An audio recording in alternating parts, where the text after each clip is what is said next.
Hello అండి. ఈరోజైతే eyebrow చూపిద్దాం అనుకుంటున్నాను థ్రెడ్డింగు. మీకు ఆల్రెడీ థ్రెడ్ హోల్డ్ చేయడం వచ్చే ఉంటుందనుకుంటున్నాను.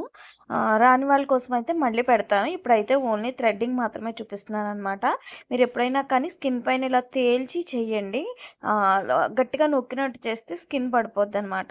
ఫస్ట్ అయితే స్టార్టింగ్ నుంచి ఇలా స్టార్ట్ చేసుకోండి. కొంతమంది ఐబ్రో ఎండింగ్ నుంచి కూడా స్టార్ట్ చేస్తారు. ఇలా స్టార్టింగ్ నుంచి చేస్తే మీకు షేప్ కరెక్ట్‌గా తెలుస్తుంది. దట్టు మళ్ళీ మీరు చాలా తక్కువ హెయిర్ తీసుకోండి. 1, 2 హెయిర్స్‌తో మొదలుపెట్టుకోండి. తర్వాత ఇలా వేలుతో ఐబ్రో రఫ్ చేసుకొని ఆగి చూసుకుంటూ చేసుకోండి.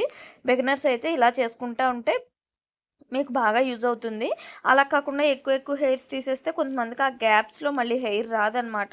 అప్పుడు ఐబ్రో అంతా పాడైపోద్ది. సో, అందుకని చాలా తక్కువ వన్ లైన్ అలా తీసుకుంటూ రండి. ఒకసారి ఐబ్రోని ఇలా రఫ్ చేసుకోవడం, చూసుకోవడం అలా చేసుకుంటూ ఉంటే మీకు కూడా ఈజీగా వచ్చేస్తదనమాట.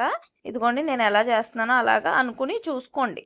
మధ్యలో చూసుకుంటూ ఇలా నెమ్మదిగా చేసుకోండి. స్పీడ్‌గా చేయాలని ఏమి లేదు. చాలా నెమ్మదిగా చేసినా మనకి కరెక్ట్‌గా అవుట్‌పుట్ అనేది మంచిగా రావాలి. ఐబ్రో అనేది మంచిగా రావాలి షేపు.